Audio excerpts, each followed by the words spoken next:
Bismillahirrahmanirrahim. Assalamualaikum warahmatullahi wabarakatuh.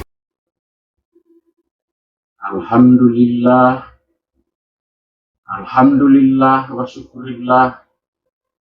Wassalatu wassalam ala sayyidina Rasulillah. Arsala rasulahu bil huda wa dinil haq liyuzhirahu ala dini kullihi walau karihal musyrikun. Amma ba'd.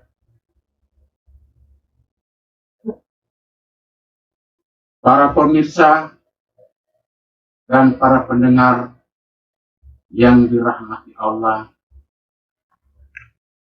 pertama-tama hendaknya kita sama-sama bersyukur kehadirat Allah Subhanahu wa Ta'ala yang selalu memberikan anugerah kesehatan, kekuatan, dan kesempatan kepada kita sekalian, sehingga kita masih dapat melaksanakan tugas dan kewajiban kita sebagaimana mestinya.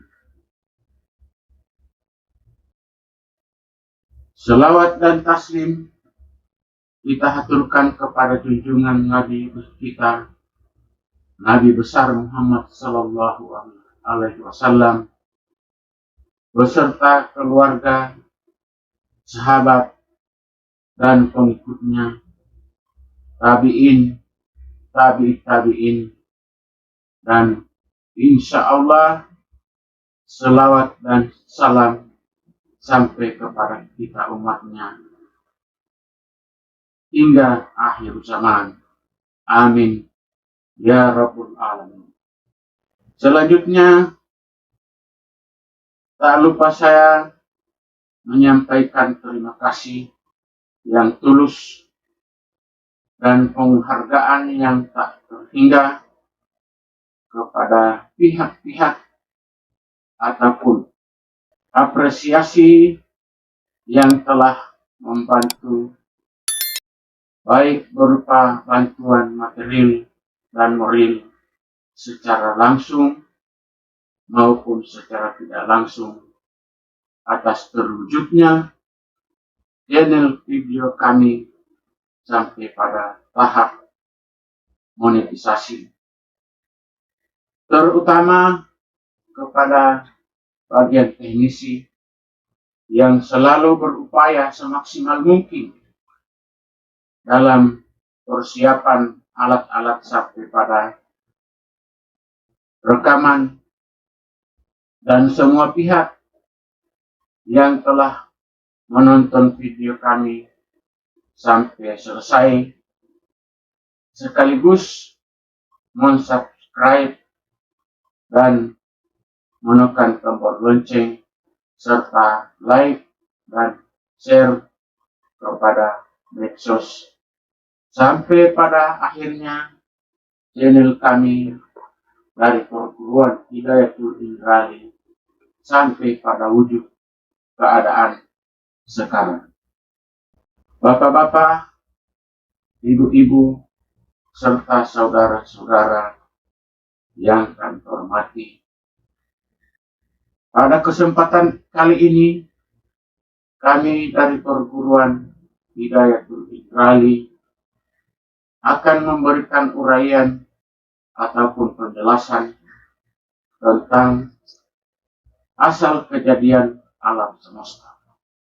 Jadi, bagaimana asal muasal daripada kejadian alam semesta ini yang mulanya diciptakan oleh Allah atas dasar kekuasaan Allah itu, maka bagaimana kronologisnya, bagaimana prosesnya, mari kita lihat bersama. Para pemirsa dan pendengar yang dimuliakan Allah, pada masa kita muncul di alam, kesadaran kita kita telah mengetahui bahwa alam semesta terbentang begitu luasnya sejauh mata memandang, yang tak terukur luasnya. Kita tidak mengetahui bahwa sebelum alam semesta berada ini, belum ada yang namanya perhitungan tahun, bulan, minggu, dan hari, karena belum ada matahari dan bulan ketika itu. Yang ada yaitu zat wajibul wujud, dia zat Allah Maha Pencipta. Oleh karenanya dia dinamakan Khalik, artinya pencipta. Dan alam semesta beserta seluruh isinya setelah terjadi penciptaannya dinamakan makhluk, artinya yang diciptakan. Nanti setelah terjadi penciptaan, nanti itu adanya perhitungan tahun, bulan, minggu, dan hari seperti sekarang ini. Dengan adanya peredaran matahari dan bulan, akan tetapi manusia tidak dapat mengetahui entah sudah berapa juta tahun umur bumi, hanya Allah yang mengetahui. Hal ini diterangkan Allah dalam Al-Quran surat Al-Isra ayat 1 yang berbunyi, Hal ata alal insan hinun minad dahri lam yakun syai'an maskura. Artinya, bukankah pernah datang kepada manusia waktu dari masa yang ketika itu belum merupakan sesuatu yang dapat disebut. Jadi Allah telah menyatakan bahwa telah datang satu masa, pada masa itu belum ada yang dapat disebut-sebut. Maka dengan keterangan ayat di atas, hanya Allah yang tahu kapan, berapa lamanya Tuhan jadikan dunia bersama isinya. Hal tersebut di atas memperjelas bahwa betapa besarnya kekuasaan Allah yang merajai jagat raya, yang meliputi semua rangkaian dari hasil ciptaannya. Dan di antara tanda-tanda kekuasaannya atau di antara tanda-tanda kekuasaan Allah dapat diperjelas di dalam Al-Quran surat Al-Isra ayat 12 yang berbunyi, Wa ja'alna laila wan nahara ayataini wa mahawna ayatan lin laili wa ja'alna ayatan nahara mubsiratan litabtagu fadlan min rabbikum walita'lamu adadas sinaini wal hisaba wa kullu syai'in fassalnahu tafsilan. Artinya, dan kami jadikan malam dan siang sebagai dua tanda kebesaran kami. Jadi jauh-jauh sebelumnya Allah Subhanahu wa Ta'ala telah memberikan sinyal dengan ayatnya bahwa sebagai bukti kebesaran dari Allah Subhanahu wa Ta'ala itu, dia telah menciptakan malam dan siang.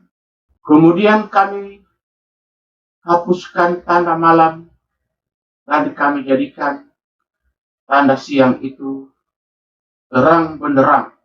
Jadi dari gelapnya malam, Allah telah mengganti waktu siang, yaitu dari suasana yang gelap menjadi terang benderang, agar kamu dapat mencari karunia dari Tuhanmu, dan agar kamu mengetahui bilangan tahun dan perhitungan waktu.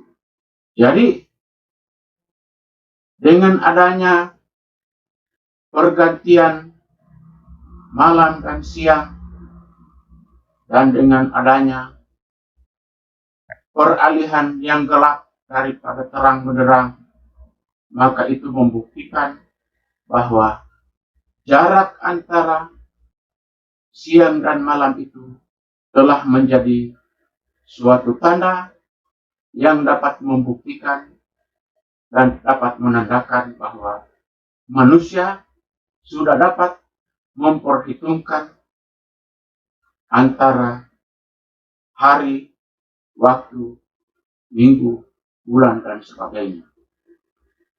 Dan segala sesuatu telah kami terangkan dengan jelas. Makanya Allah telah memberikan suatu keterangan kepada kita manusia bahwa segala sesuatunya itu telah diatur sedemikian rupa oleh Allah Subhanahu wa Ta'ala, yang menjadi pertanda bagi semua manusia, karena manusia diberikan akal pikirannya sehingga dapat memperhitungkan, dapat mengetahui betapa kekuasaan Allah itu telah menciptakan segala sesuatunya.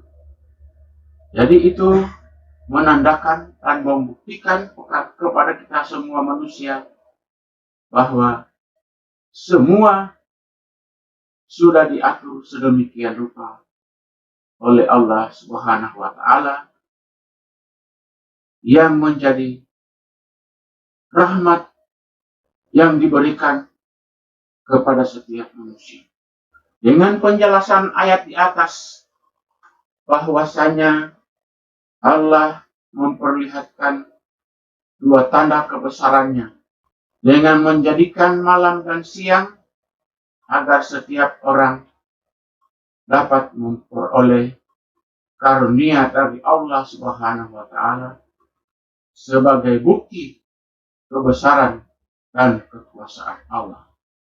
Inilah suatu gambaran betapa besarnya kekuasaan Allah dalam menciptakan sesuatu, dan dalam penciptaannya tersebut tidaklah Allah menemui satu kesulitan apapun di dalam penciptaan alam beserta seluruh isinya. Dalam hal ini timbul suatu pertanyaan bahwa sebagai awal mula dari terciptanya sesuatu, maka apa yang telah tercipta terlebih dahulu? Yang sangat sulit untuk mendapatkan jawabannya. Maka pada kesempatan kali ini saya akan mengungkap sebelum Allah menciptakan sesuatu, maka apa yang telah ada terlebih dahulu yang merupakan cikal bakal terciptanya alam semesta beserta segala isinya. Jadi apa yang telah Allah ciptakan terlebih dahulu, sehingga hasil ciptaan dari Allah itu merupakan cikal bakal daripada penciptaan langit dan bumi. Itulah yang akan kami coba jelaskan. Insya Allah akan diterima oleh para pendengar. Bapak-bapak dan ibu-ibu para hadirin dan para pendengar yang saya hormati. Sebelum adanya sesuatu, dulunya alam semesta ini tidak ada. Jadi sebelum Allah menciptakan sesuatu apapun, maka dahulunya alam semesta itu tidak ada. Maka yang ada ialah Sang Pencipta alam semesta, yaitu Zat Allah Subhanahu wa Ta'ala. Jadi sebelum adanya suatu ciptaan apapun, jelas bahwa Allah itu memang telah ada.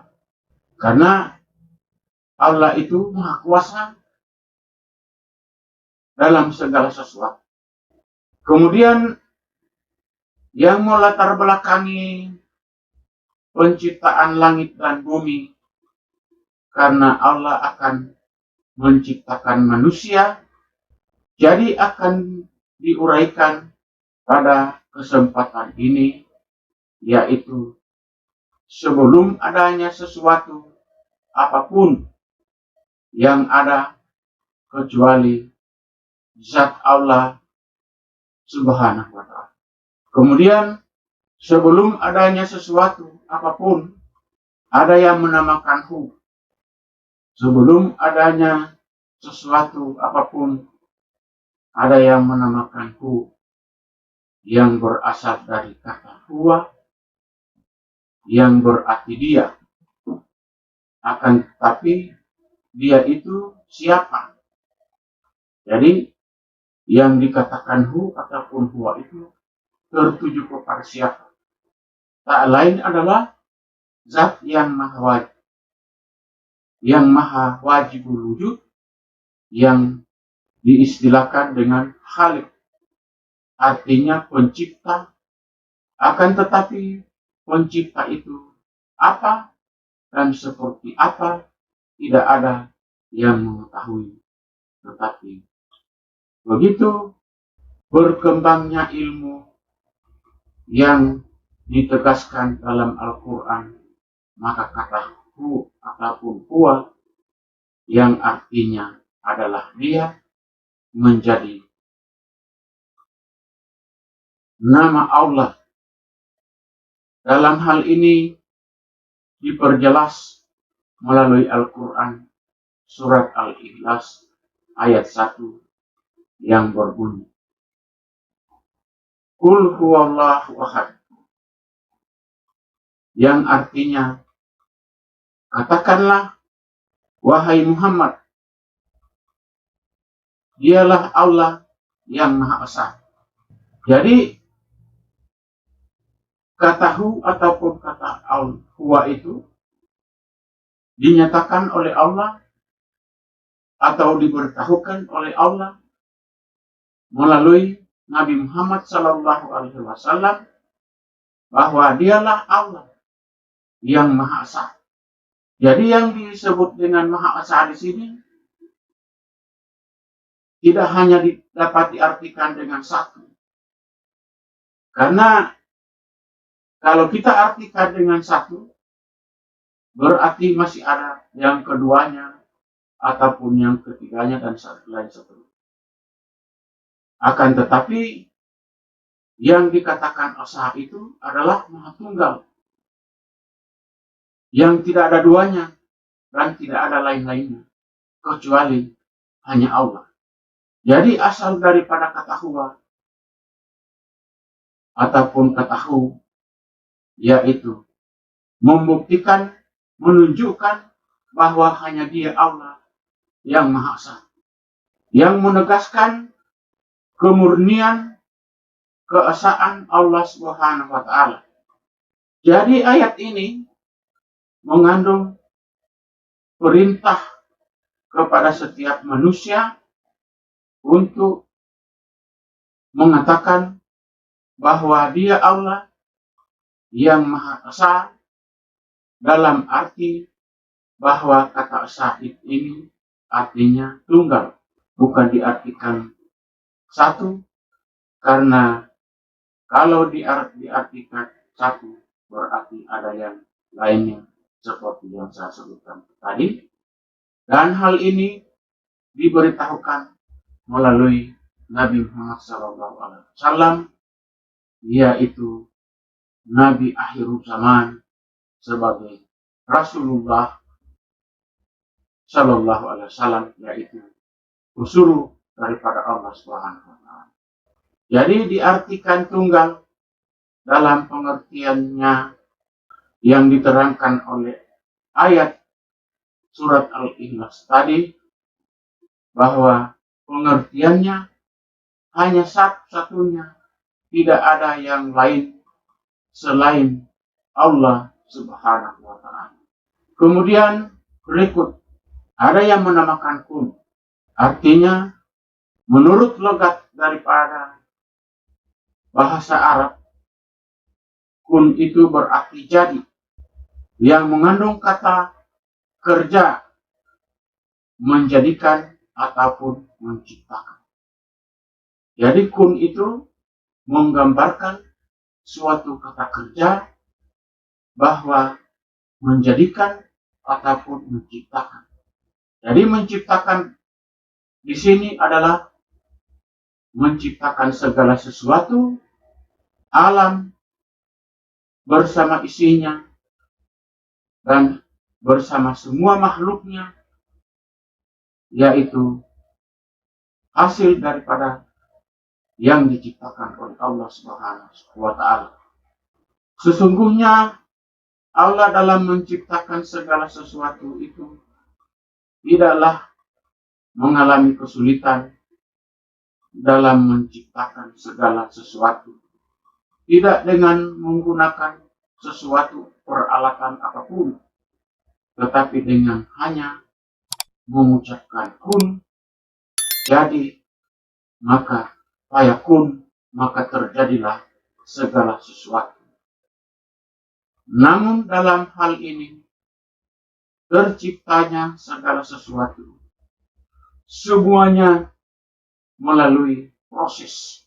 Jadi setelah terjadi kata kun fayakun, dengan kemauan Allah menciptakan segala sesuatu, setelah itu dia mengalami satu proses tertentu. Jadi dia tidak terjadi sekaligus, namun dia setelah terjadinya kun fayakun itu, setelah itu terjadi proses-proses tertentu, dan proses-proses itu akan dijelaskan dalam Al-Quran maupun hadis Rasulullah SAW. Dalam proses penciptaan alam semesta beserta seluruh isinya ini dipertegas oleh Allah dalam firman-Nya melalui Al-Quran surat Yasin ayat 82 yang berbunyi, innama amruhu iza arada syai'an ayyakula lahu kun fayakun. Sesungguhnya keadaannya apabila dia menghendaki sesuatu, hanyalah berkata kepadanya, jadilah, maka terjadilah. Jadi itu sebagai bukti bahwa dengan kata kun itu, ataupun dengan kata kun fayakun itu, telah diperjelas oleh Allah Subhanahu wa Ta'ala dalam surat Yasin tadi ayat 82, yang titik tujuannya ataupun maksud akhir daripada penjelasan daripada ayat itu adalah bahwasanya Allah Subhanahu wa Ta'ala menciptakan segala sesuatu tidak dengan suatu alat apapun dan tidak dengan bantuan suatu apapun. Hanya dengan mengucapkan kun, maka terjadilah semuanya, yaitu alam bersama isinya. Hal ini menafsirkan bahwa sesungguhnya menciptakan segala sesuatu sangatlah mudah bagi Allah Subhanahu wa taala. Jadi kalau Allah menciptakan segala sesuatu tidak sama dengan makhluk manusia sebagai hambanya.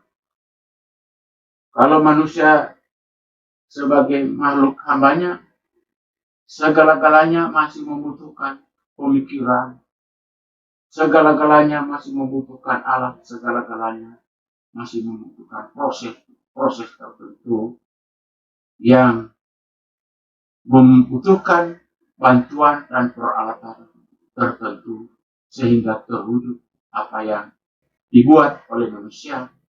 Tetapi lain dengan Allah Subhanahu wa taala.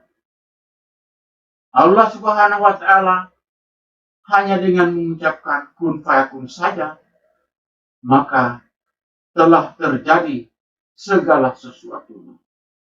Itu menggambarkan bahwa betapa besarnya kekuasaan Allah itu yang tidak terukur oleh pikiran-pikiran manusia.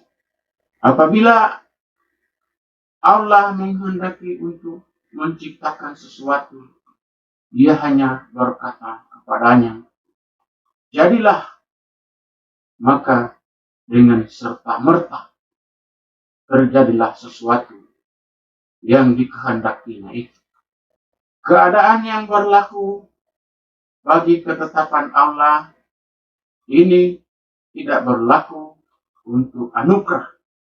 Jadi ketetapan Allah itu dalam menciptakan segala sesuatu itu hanya dengan kata kun fayakun, maka terjadilah segala sesuatunya secara keseluruhan, maka dia tidak akan sama dengan yang dinamakan anugerah.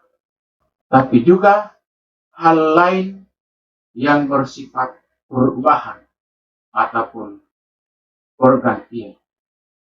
Jadi berbicara tentang anugerah itu khusus untuk diberikan kepada seseorang yang dikehendaki oleh Allah, maka kun fayakun tidak akan berlaku terhadap anugerah itu. Tetapi apabila Allah mengadakan suatu perubahan ataupun suatu perubahan apapun, maka dia ikut dalam penjelasan kun fayakun. Dalam waktu dekat Allah Subhanahu wa taala dapat menciptakan sesuatu yang tak terhitung jumlahnya. Arti kun fayakun lainnya adalah ingin mengingatkan manusia supaya jangan terlalu sombong dengan logika ataupun caranya berpikir sebagai yang maha kuasa, Allah Subhanahu wa taala.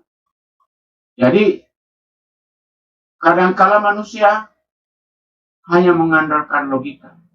Namun kekuasaan Allah Subhanahu wa taala begitu luar biasa, maka kadangkala logika manusia tidak akan mampu untuk memikirkan bagaimana rahasia penciptaan dari Allah Subhanahu wa taala.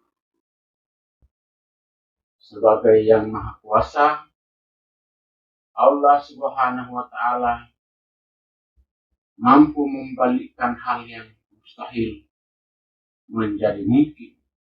Dengan demikian, setelah Allah berkehendak untuk menciptakan segala sesuatu, maka awal mula yang diwujudkan adalah yang dinamakan Ruhul Azam. Ruhul Azam itu berasal dari nur adadiyahnya Allah, maka dari Ruhul Azam itu terjadilah segala ruh yang bernyawa. Kemudian yang dinamakan Ruhul Azam itu ialah sumber dari segala ruh, yaitu ruh Nabi Muhammad SAW yang merupakan permulaan awal dari segala ruh yang diciptakan Allah Subhanahu wa Ta'ala.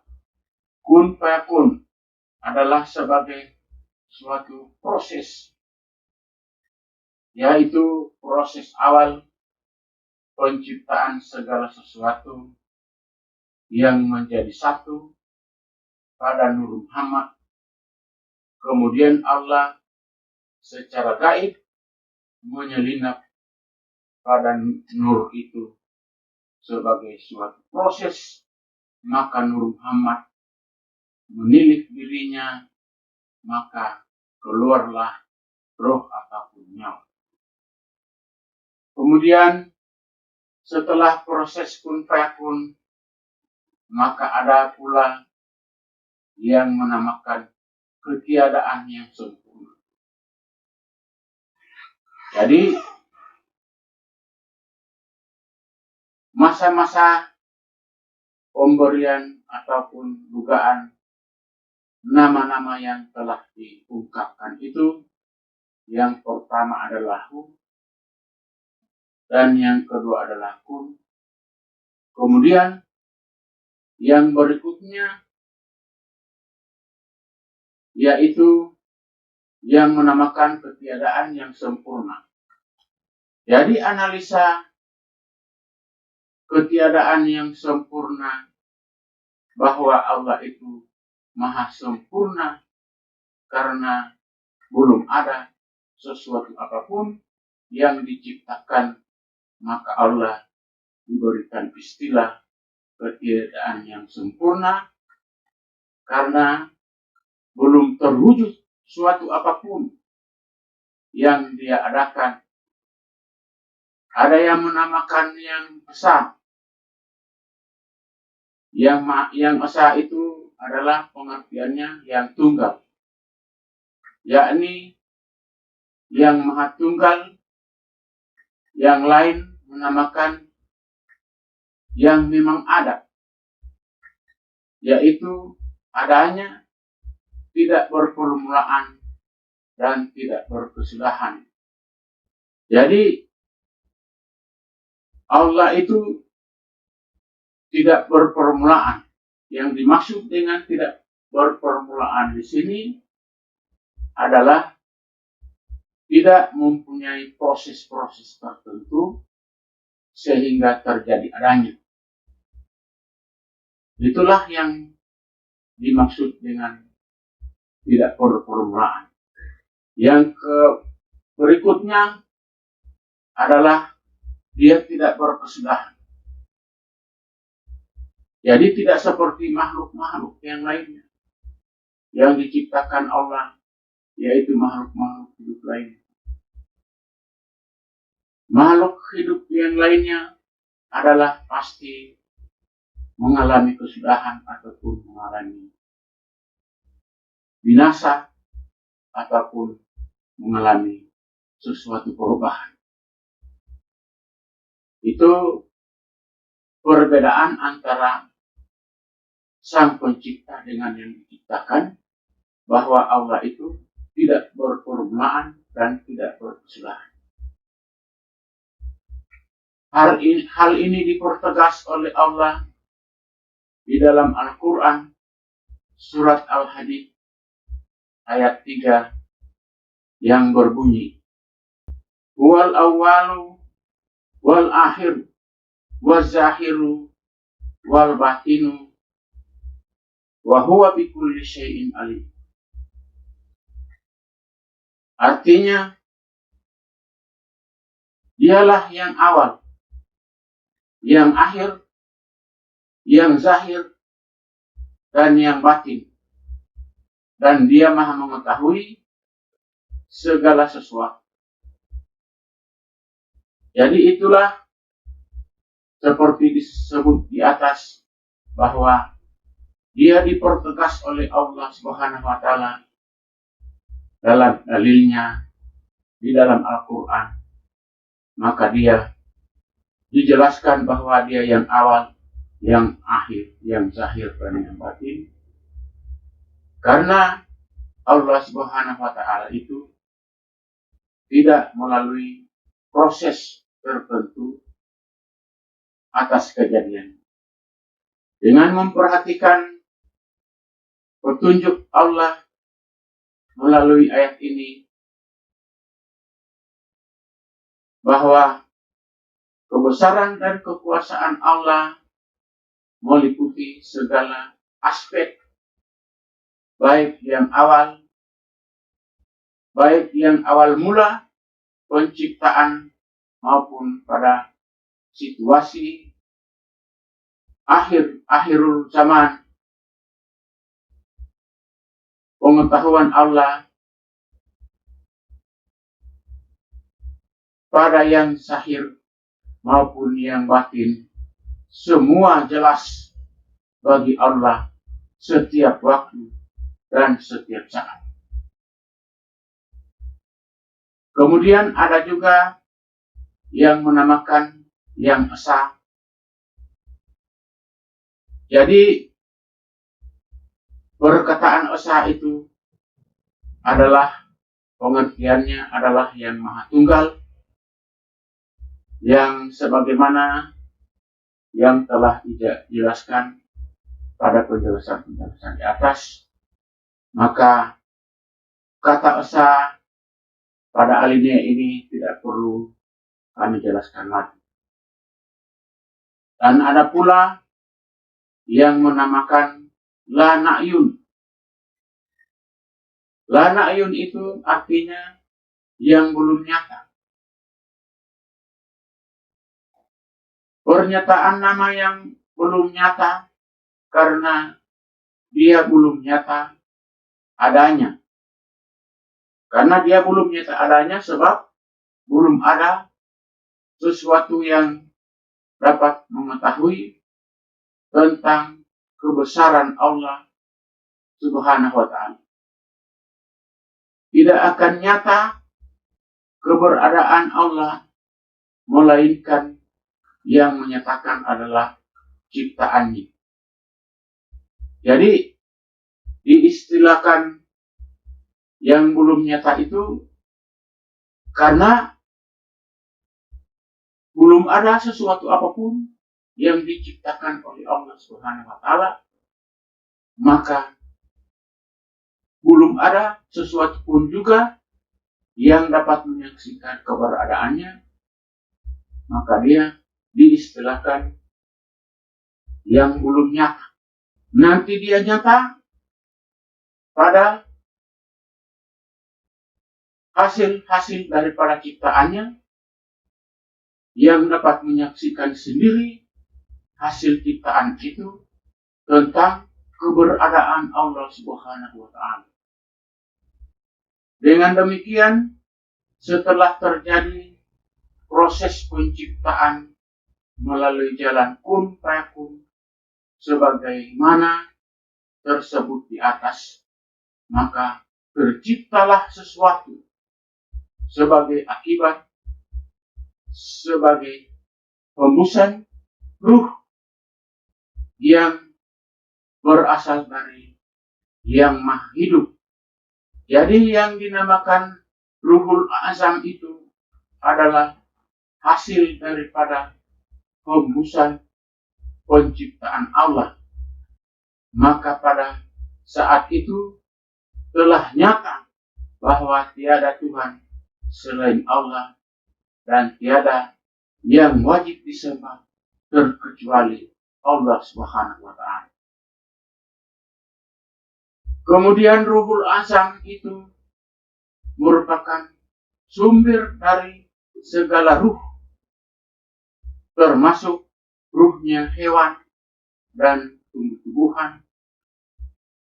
Kemudian Allah menciptakan 4 unsur ataupun 4 anasir yang menjadi sumber penciptaan langit dan bumi. Dan dari 4 unsur itu juga Allah menciptakan manusia sebagai khalifah di atas bumi yang akan mengelola alam beserta isinya.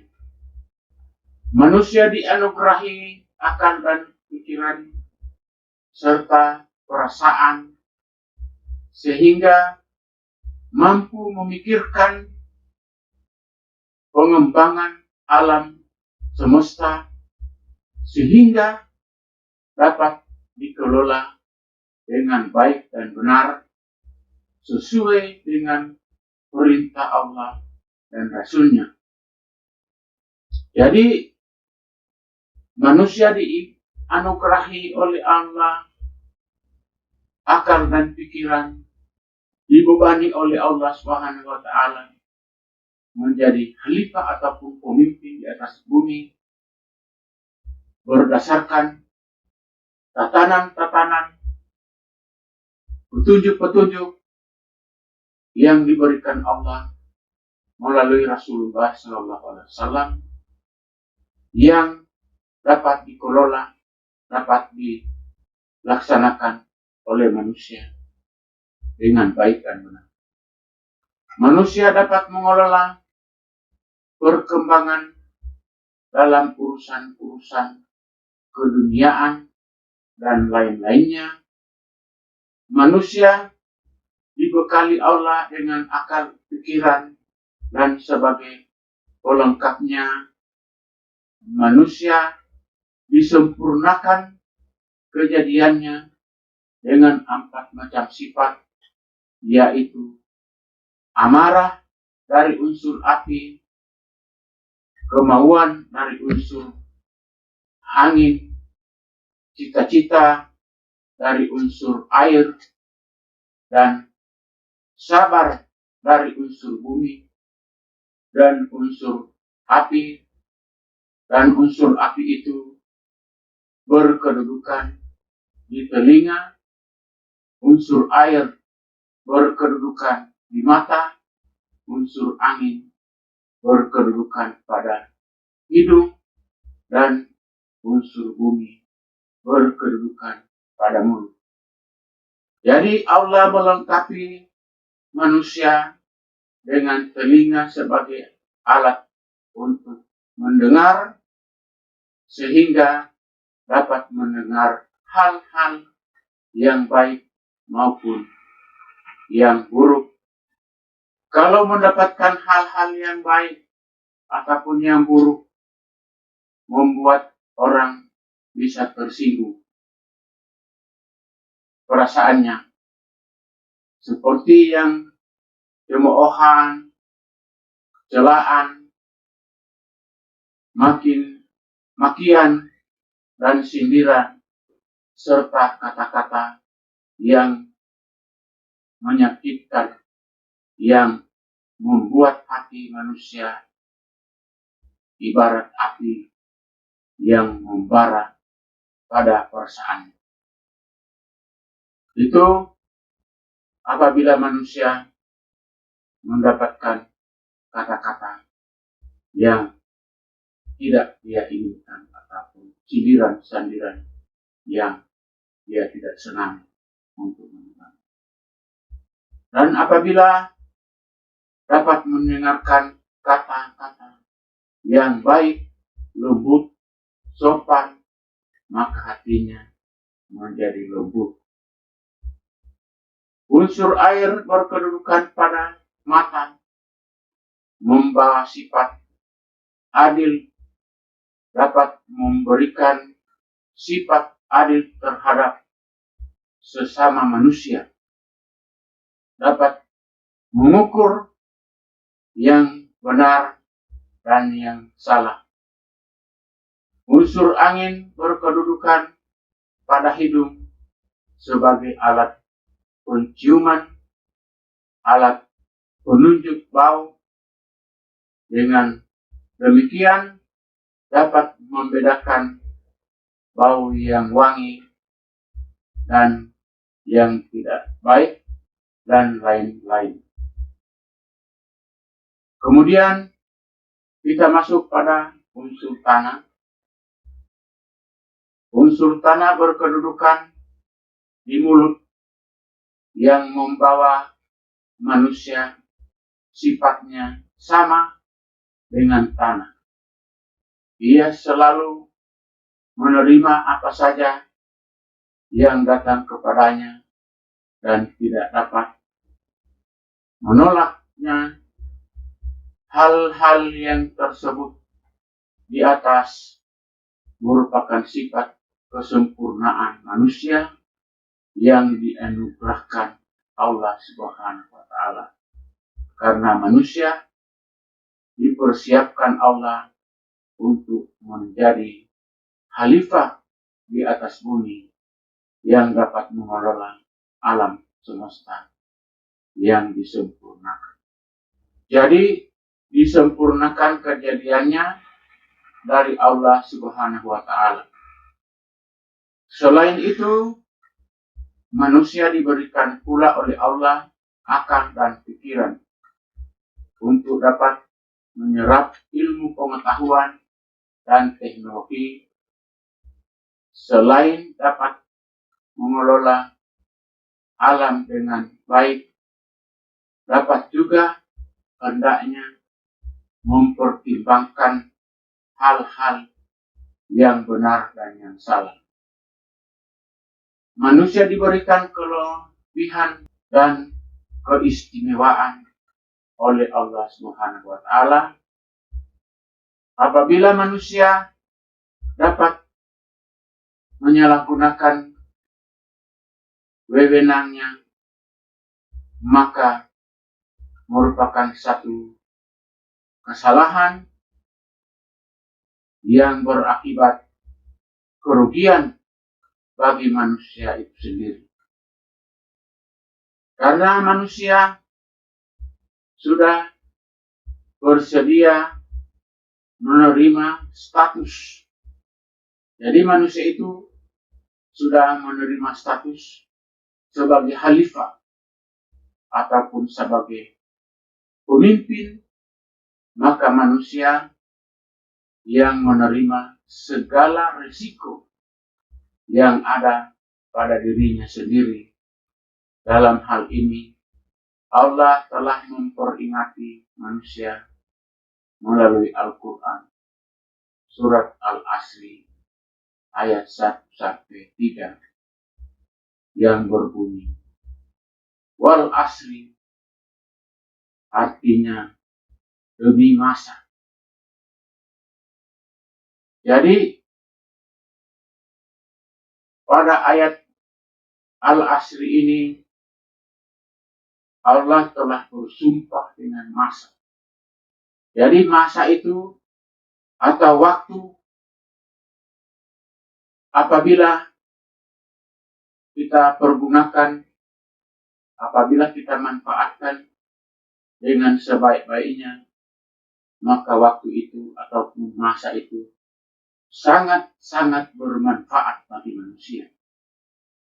Seperti contoh, orang pada masa masih wajib mengikuti pendidikan, maka dia harus memanfaatkan dengan baik masa itu. Kemudian ada waktu ataupun masa untuk bekerja, pergunakan kesehatannya untuk dapat bekerja, maka dia dapat bekerja dengan baik. Begitulah seterusnya. Manusia sewaktu masih kaya, ekonominya masih bagus, maka masa itu dipergunakan dengan baik. Begitu pula dari segi melaksanakan amalan-amalan yang diperintahkan oleh Allah Subhanahu wa Ta'ala. Allah telah bersumpah dengan masa karena Allah Subhanahu wa Ta'ala tidak menginginkan masa ataupun waktu itu terbuang dengan sia-sia. Itulah yang dimaksud dengan sumpah Allah Subhanahu wa Ta'ala dengan masa ataupun dengan waktu. Kemudian ayat yang kedua, Innal insana lafi khusr, yang artinya sesungguhnya manusia itu benar-benar dalam kerugian.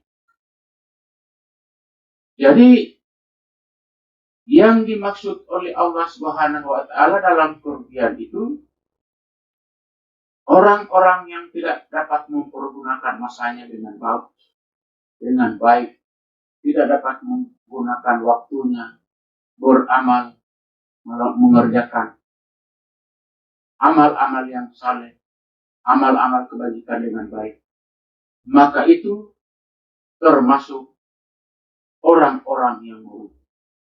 Ayat ini menerangkan bahwa manusia yang tidak dapat menggunakan masanya dengan sebaik-baiknya atau dapat menggunakan waktunya dengan sebaik-baiknya termasuk golongan yang merugi, sebagaimana yang saya telah katakan tadi. Kemudian ayat yang berikutnya, illal ladzina amanu wa amilus solihati wa tawasaw bil haqqi wa tawasaw bis sabr. Yang artinya, kecuali orang-orang yang beriman dan mengerjakan kebajikan serta saling menasihati untuk kebenaran dan saling menasihati untuk kesabaran. Jadi ayat terakhir ini lebih memperjelas kepada kita semua bahwa dikecualikan, Allah memberikan pengecualian bagi orang-orang yang beriman dan beramal saleh itu yang tidak dapat digolongkan pada orang yang merugi, dan saling menasihati dalam kebenaran dan saling menasihati dalam kesabaran. Jadi saling mengingati dalam kebenaran, saling menegur, memperingati dan memberikan motivasi kepada orang-orang untuk berbuat baik, maka orang-orang inilah yang tidak termasuk golongan orang-orang yang merugi. Sebagai faktor orang-orang yang merugi disebabkan seseorang tidak menggunakan waktu sebaik-baiknya, sebagaimana yang telah saya sebutkan tadi di atas. Menggunakan akal pikiran dan ilmu pengetahuan yang dimilikinya untuk mengelola kelanjutan hidup dengan baik, maka waktu terbuang dengan sia-sia. Dengan demikian Allah menganjurkan kepada setiap manusia untuk mencari anugerah yang telah dipersiapkan oleh Allah dalam menciptakan alam semesta untuk dapat dikelola oleh manusia, orang-orang yang ahli di bidang pertanian dapat mengelola pertaniannya dengan baik, perdagangan, jasa, dan lain-lain. Selain itu, dapat mengamalkan ajaran agama dengan sungguh-sungguh sesuai yang diajarkan Allah dan Rasul-Nya, agar tidak akan tersesat dalam kehidupan di akhirat kelak. Dalam hal ini, Allah memperingati di dalam Al-Quran surat Al-Qasas ayat 77 yang berbunyi sebagai berikut. Wabtaghi fima atakallahu daral akhirata wala tansa nasibaka minad dunya wahsin kama ahsanallahu ilaika wala tabghil fasada fil ardi innallaha la yuhibbul mufsidin. Artinya, dan carilah pahala negeri akhirat dengan apa yang telah dianugerahkan Allah kepadamu. Jadi Allah menganugerahkan akhirat perbuatan-perbuatan yang baik yang mengakibatkan kita orang berpahala. Dengan demikian Allah telah menganugerahkan kepadamu, tetapi janganlah kamu lupakan bagianmu di dunia dan berbuat baiklah kepada orang-orang lain sebagaimana Allah telah berbuat baik kepadamu. Dan jangan kamu berbuat kerusakan di atas bumi. Sungguh Allah tidak menyukai orang-orang yang berbuat kerusakan. Jadi ayat yang diterangkan dengan surat Al-Qasas ayat 77 ini, bahwa yang termasuk kategori orang-orang yang membuat kerusakan itu adalah orang yang melalaikan urusan akhirat maupun orang yang meninggalkan dan melalaikan urusan keduniaan. Kedua-duanya kalau misalnya dilalaikan, berarti orang tersebut yang dapat dikategorikan oleh Allah membuat kerusakan di atas bumi.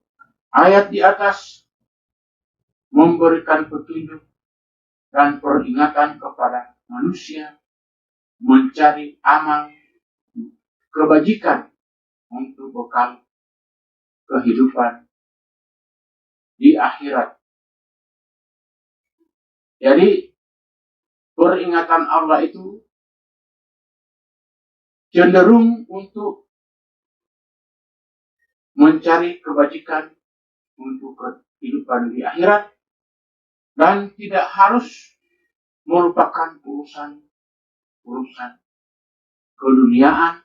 Dan Allah mengancam kepada orang-orang yang membuat kerusakan di atas bumi, karena membuat kerusakan dapat merugikan diri sendiri, dapat merugikan juga orang-orang yang lain. Dengan uraian-uraian tersebut di atas, saya dapat memberikan satu kesimpulan, yaitu yang pertama, seseorang dapat hendaknya mengetahui asal-muasal penciptaan alam semesta agar dapat memperkuat iman tentang kebesaran Allah Subhanahu wa Ta'ala. Kemudian yang kedua, manusia diciptakan untuk menjadi khalifah, dapat mengelola alam dengan baik dan benar. Jadi maksud dari Allah menciptakan manusia sebagai khalifah itu orientasinya adalah untuk dapat mengelola alam dengan baik dan benar. Yang berikut, hendaknya selalu melakukan amal ibadah yang diperintahkan Allah melalui Rasulnya dan berbuat baik pada sesama manusia. Jadi Allah telah berbuat baik kepada manusia itu, memberikan suatu contoh bahwa manusia itu sendiri agar kiranya selalu berbuat baik kepada sesamanya. Yang berikut, yang keempat, hendaknya manusia dapat memanfaatkan waktu dengan sebaik-baiknya agar manusia tidak termasuk orang yang merugi. Maka demikian uraian yang saya dapat sampaikan, semoga bermanfaat bagi kita semua. Sekian, wabillahi taufiq wal hidayah.